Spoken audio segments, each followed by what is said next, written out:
we got the response back from MDE. I don't know how many have seen it. They did not address at all the request for a site characterization model. That is, from my point of view, the primary concern.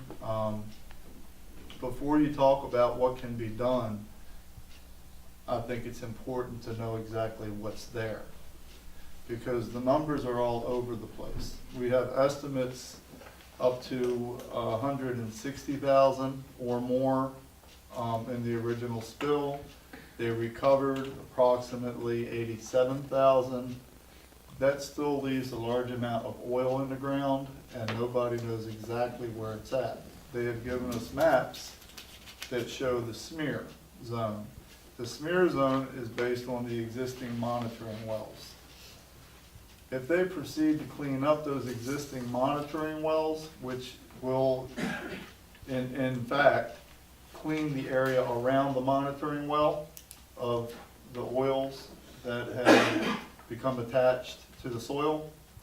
Once they've done that, those soils will be able to reabsorb oils that exist in the groundwater.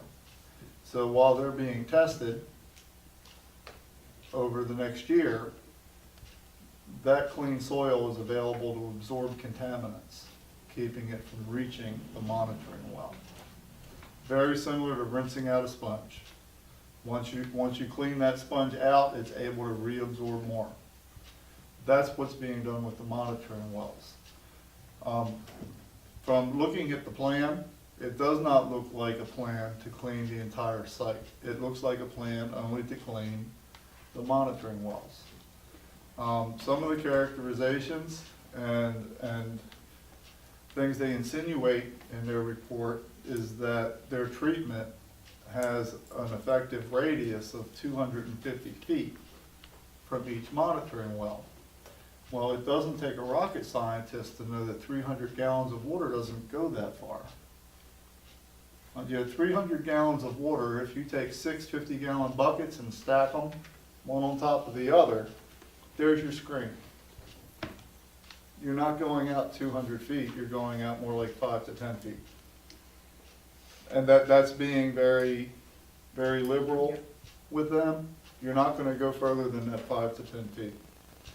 So what we have is they are assuming everything in the best light to them, and it's not being challenged other than by us. MDE, I don't see them challenging all of the things that they're saying, but to be fair, they are saying you need to go back and redo some of these numbers because they just don't add up. During this process, there have been too many irregularities that the hospital and MDE have entered into together. They both decided not to make any notification to the town or the residents of the town when this all started. They tried to keep this on the down low. And when the news finally got out, and the mayor sent a letter to the hospital and to Secretary Summers at the time, that's when we started to get some action. I'm not here to tell anybody, or the mayor or the council, what to do. I'm simply trying to give you my opinion on it. The site characterization model is intended to gauge the complete extent of the contamination vertically and horizontally, to determine what direction that contamination is moving in. There are EPA guidelines on how that characterization model is to be done. And this isn't, we're not asking for something out of the ordinary.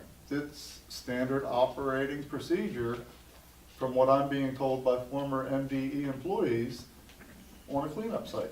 I agree with you, but what I'm saying is what we need is we need MDE or EPA to tell the hospital that's what you have to do, because if they don't, they're probably not going to do it.